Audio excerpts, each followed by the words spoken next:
In this module, we are going to learn one of the important part of structure of atom.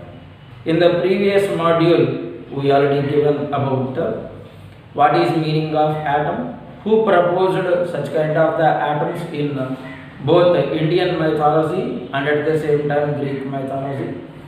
Indian mythology, Maharshi Kannada; Greek mythology, Democritus, like such kind of the members we thought. And then we already learned Dalton's atomic theory. In the case of Dalton's atomic theory, what are the postulates and what are the defects are there, that we already learned. And again we learned what are the fundamental subatomic particles of an atom, that also we learned. Regarding this process, the next concept what we are going to learn is watermelon theory and alpha ray scattering experiment, means alpha particle scattering experiment, which is also called gold foil experiment. First let us discuss what is the watermelon theory. The concept of watermelon theory was first discovered by J.J. Thomson. We already know J.J. Thomson discovered the electron. Electron is a negatively charged particle which is present in the atom. Very good. We already know Goldstein is also discovered protons. These protons also present inside the atom. These two are the fundamental subatomic particles that we already discussed in the earlier videos.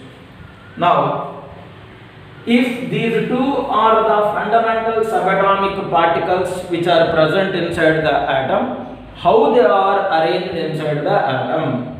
Means J.J. Thomson explaining about the arrangement of the fundamental particles, that is electrons and protons inside an atom.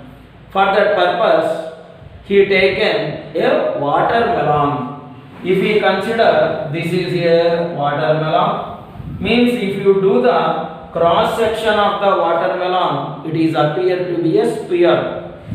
If you cut and see inside the watermelon, we can observe red colored fibrous mass.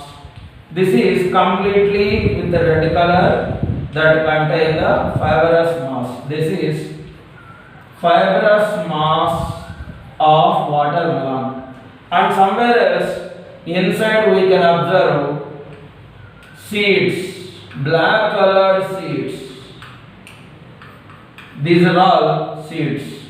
If you observe, if you consider this is a watermelon, and the watermelon contain fibrous mass, red colored fibrous mass, and somewhere else the seeds are interpreted, means the seeds are embedded. Like that only he considered or he compared the atom with watermelon. If the atom is spherical in shape, positive charged particles are throughout they are occupied like fibrous mass of a watermelon. Positive charged particles are occupied like fibrous mass of a watermelon. Somewhere else the electrons are interpreted.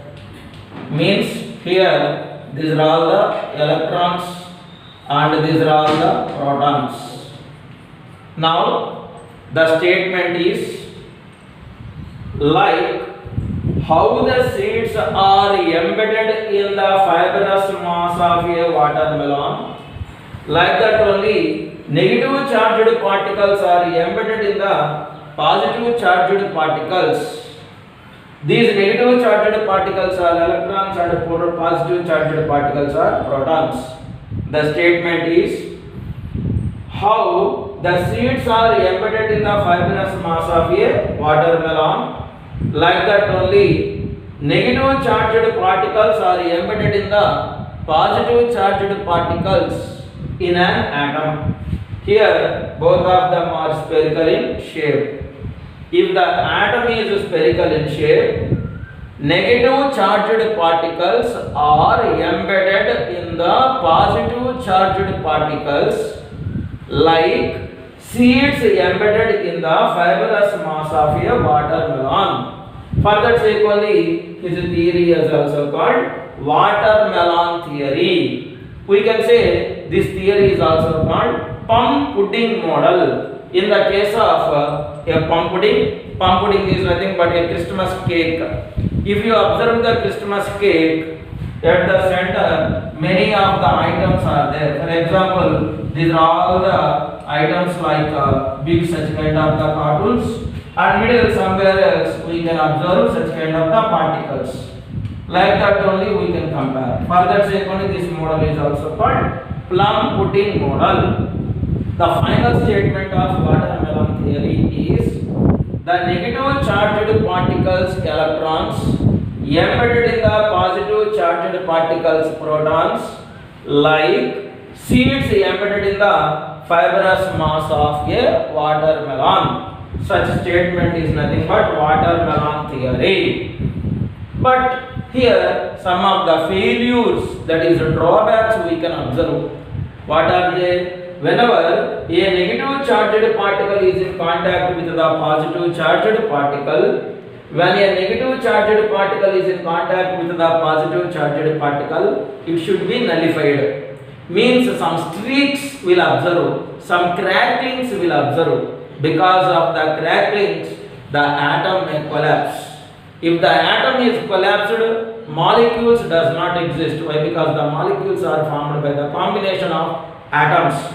If the molecule is not there, matter is not there. If the matter is not there, nature is not there. But nature is existed means matter is existed, means molecule is existed, means atom is existed. That means the negative charged particles are not in contact with the positive charged particle. Means he unable to explain the stability of atom. These are all the postulates and defects of watermelon theory. Watermelon theory. In this alpha particle scattering experiment, or otherwise gold foil experiment, was done by Rutherford. Rutherford is one of the person, a very interested scientist. In this experimental setup, there is a lead chamber is there. In this lead chamber, inside the lead chamber, small cavity is kept. Cavity means hole. In that small cavity, there is a source of alpha particles. Source of alpha particle. This means this source will release the alpha particle. What kind of sources? They are radioactive materials.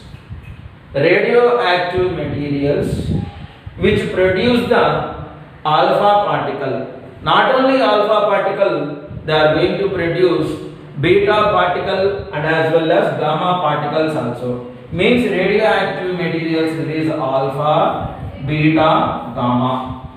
But why he selected only the alpha particle? That is the question. This alpha particle is heavy. Means it is a heavy mass and as well as contain charge. Heavy mass and as well as charge is there. It can pass through the other elements in a vigorous manner when compared to beta and gamma. This means penetrating capacity of alpha particle is high as compared to beta and gamma. For that purpose, they selected the alpha particle. Now, these alpha particles are ejected outside. Means they are coming outside in a streamlined manner, in a rectilinear propagation manner, and they fall on the gold foil. So this is a gold foil. Means first of all we should come to know what is meaning of foil. Foil is nothing but thin sheet. We already know the property of the metal is malleability. Malleability is nothing but conversion of the metal into the form of thin sheets. Very thin sheets is called as foil. Why we select only gold? Gold is one of the metal which has a high malleability. For that purpose only we are using gold while using the ornaments. For that purpose he considered gold. After that, instead of using the gold, they did the activity by using sodium, by using magnesium, by using different kinds of the metals. But in this case they selected the gold foil. Now, around this gold foil, a circular arrangement is done. This circular arrangement is a fluorescent screen. Fluorescent screen. What is the meaning of fluorescent screen? Whenever light falls on the fluorescent screen, it gives scintillations. Means it gives small strikes. It gives lightning. That means this fluorescent screen generally made up of zinc sulfide. To observe and to count the number of scintillations, here a microscope is arranged. The use of microscope is to observe the number of scintillations. See, once again the parts are, it contains a lead chamber. In the lead chamber there is a radioactive element is there. It is a source of both alpha, beta and gamma particles. He selected the alpha particle because they are heavy and highly charged particles among alpha, beta and gamma. Now these alpha particles travel in a straight line, falls on the gold foil. Around the gold foil there is a circular frame which is made up of zinc sulfide. This zinc sulfide screen acts as a fluorescent screen because the fluorescent screen, whenever on the fluorescent screen we can get the number of scintillations. Now whenever the alpha particles strikes the gold foil, he observed that maximum number of alpha particles travel in straight line. And some of the alpha particles are deviated at certain angle. Some of the alpha particles are deviated at certain angle. One and only or one or two alpha particles only rebounded back. These alpha particles are, this means maximum number of alpha particles are penetrated. Some of the alpha particles are deviated. Either one or two alpha particles only rebounced. That means we can divide the number of alpha particles into three categories. The first category is most of the alpha particles are undeviated, some of the alpha particles are deviated, and either one or two alpha particles only rebounded back.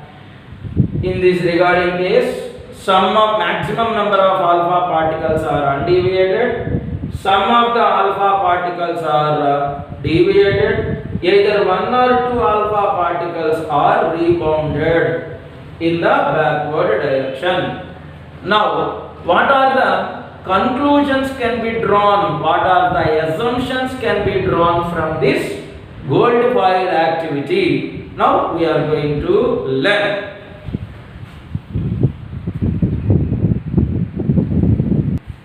Now let us consider like this. This is a strip of gold foil which contain hanging of atoms. In this, if the atoms are considered as their hangers, if you consider one of the atom, this is first atom, and again on that atom there are certain number of alpha particles are falling. In this, most of the alpha particles are traveling in straight line. some of the alpha particles are deviating at certain angle. Some of the alpha particles are deviating at certain angle. Out of 20,000 alpha particles, either 1 or 2 alpha particles are bounced back. Out of 20,000 alpha particles, either 1 or 2 alpha particles are bounced back. What does that mean? If you consider that positive charge is there throughout the nucleus, if the positive charge is there throughout the nucleus, all the alpha particles should come back. Most of the alpha particles are ejected outside. That means inside the atom there is no total positive charge. Inside the atom it is halo. More number of alpha particles are penetrated through the atom. That means throughout the atom maximum percentage is halo. Mostly it is halo. Why? Because maximum number of alpha particles are penetrated. Now, atom is spherical in shape and mostly halo. For that sake, only more number of alpha particles are entering in a direct manner. Then why some of the alpha particles are scattered? Scattering is nothing but deviating in the different directions is nothing but scattering. Why some of the alpha particles are scattered? That we are going to learn by using one more diagrammatical representation. Now, in this case, if we consider the single atom and these are all the alpha particles which are coming here, these are all the sum of the alpha particles are traveling in straight line. Most of the alpha particles travel in straight line. That means atom is mostly halo. Atom is always spherical in shape and mostly halo. Why it is halo? From the basis of more amount of the alpha particles are penetrated in straight line. Second point, at the center of every atom there is a dense positive charge. At the center of every atom. Why only some positive charge? If we consider these light alpha particles which are deviating at certain angle, this is a alpha particle of positive charge. At the center also positive charge is there. The positive charge of alpha particle and the positive charge of this center will repel each other. For that sake only it is deviating in certain direction. This means at the center of atom there must and should be some positive charge is there. That positive charge will be in a very small manner, in a small area only. Why? Because out of 20,000 alpha particles, either 1 or 2 alpha particles are rebounced back, means they are returning in an exact direction. This means from this we can say that at the center of every atom there must and should be a dense positive charge. That positive charge is called nucleus. That means every atom must and should contain the nucleus. For that sake only, for the discovery of the nucleus, Rutherford awarded the Nobel Prize. Then what about the electrons? Why? Because every atom must and should associated with positive charges protons and negative charges electrons. Of course, here the position of the protons is existed inside the nucleus. Okay, why? Because the positive charge is nothing but protons. Then what about the electrons? Electrons are negative charged particles. These electrons revolve around the nucleus like this. If you consider this one as a sun, around the sun how the planets are revolving, electrons also revolving around the nucleus. So here the sun is considered as nucleus. That means here the nucleus will be around the nucleus the electrons are revolving. For that sake only this model is also called solar model or otherwise planetary model. Now what are the final conclusions of the Rutherford's atomic model? Atom is spherical in shape and mostly halo. at the center of every atom there is a dense positive charge that is called nucleus, where the electrons revolve around the nucleus like planets revolve around the sun. So this model is also called planetary model or otherwise solar model. Let us discuss what are the drawbacks of this model. Why? Because every model has certain drawbacks. Every scientific experiment must and should have some defects. What are now regarding this atomic theory? We are going to learn what are the drawbacks or otherwise the defects of Rutherford's atomic model, which is also called planetary model. According to classical laws of physics, every charged particle may lose its energy continuously whenever it is under the continuous working process. For example, whenever we are doing continuously the work, by the evening we are going to lose our energy. Like that only, electron also should lose energy continuously. Whenever it is lost its energy, then eventually it may take a circular path in an ellipsoid path and it will fall inside the nucleus. By loss of energy, it should take a spiral path and it fall inside the nucleus. Why it should fall inside the nucleus? Why? Because the electron is a negative charged particle, whereas well as nucleus, which contain the protons, are positive charged particle. Both the opposite charged particles always attract each other. Then the electron should fall inside the nucleus. One more doubt is there in this. Why the nucleus is there at the center? Nucleus consists of the protons. Protons are positive charged particles, and because of heavy mass, compulsory the protons are there at the nucleus. Whenever, according to classical laws of physics, a charged particle should lose energy and should fall inside the nucleus. If it falls, what happens? The nucleus does not exist, atom does not exist, matter does not exist, nature does not exist. But nature is there, molecule is there, atom is there. That means electron is not losing its energy in a continuous manner. Means energy of the electron is always constant. Why the energy of the electron is constant? How the energy of the electron is constant? Why the atom is stable? For these questions, there is no answer with Rutherford, because the technology what he used only for the discovery of the nucleus. These are all the questions. This means the stability of an atom, stability of electron was explained by Max Planck and as well as Niels Bohr in the further theories. Thank you, one and all.